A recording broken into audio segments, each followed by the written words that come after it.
Over 2,600 sexual assault kits were processed here in the BCI lab in London, Ohio. Right now, I'm going to give you an exclusive look into how scientists work to identify cases. DNA lab manager Kristen Slaper says the results for sexual assault kits in other labs takes months, sometimes years. But for BCI's London location, it's roughly 30 days. Even just with 30 days, that 30-day limit, that does impact a case, right? Yes, it can. I mean, obviously, law enforcement is waiting for results. There's only, so many people that can do this work in a timely manner. Slaper says BCI is often working hundreds of cases at any given time, and a single sexual assault kit takes roughly 20 hours. So what exactly goes into the 20-hour process? Slaper says forensic scientists first read the narrative of the assault, then lay out each sample from inside the kit. So vaginal samples, anal samples, oral samples from the patient.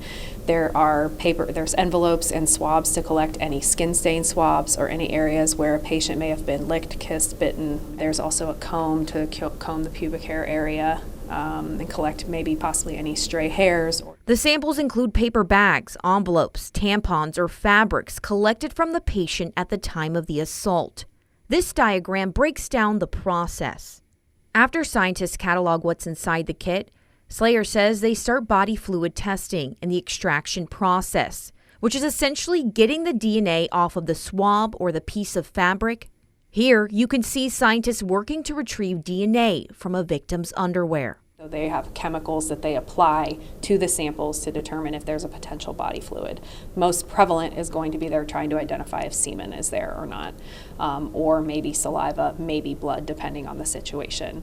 Next, it's sent to the TCAN robot, which calculates how much DNA there is. The amount of DNA decides whether or not scientists are able to get a DNA profile. And this screen shows what a DNA profile looks like. How often are you in a position where there's not enough DNA to where you can draw a conclusion? There is not always enough DNA.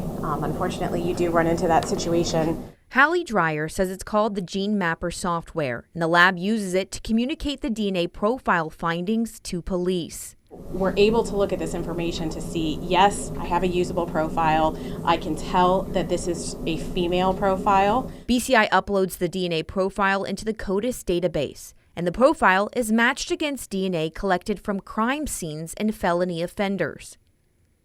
So what happens if BCI's DNA profile isn't linked to previous crimes or felony offenses?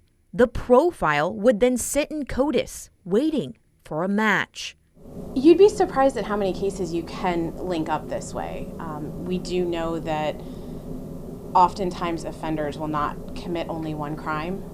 Oftentimes they can be linked to others. This is like the question that people keep asking is, why does it take so long? It's a quality assurance issue. It's an issue of having enough staffing. It's an issue of the number of cases that are coming in the door. Slaper says the time of each individual case varies. It's crucial to note that victims have a choice on how much DNA is collected for the kit. Slaper says the amount of collection and how it's collected is essential.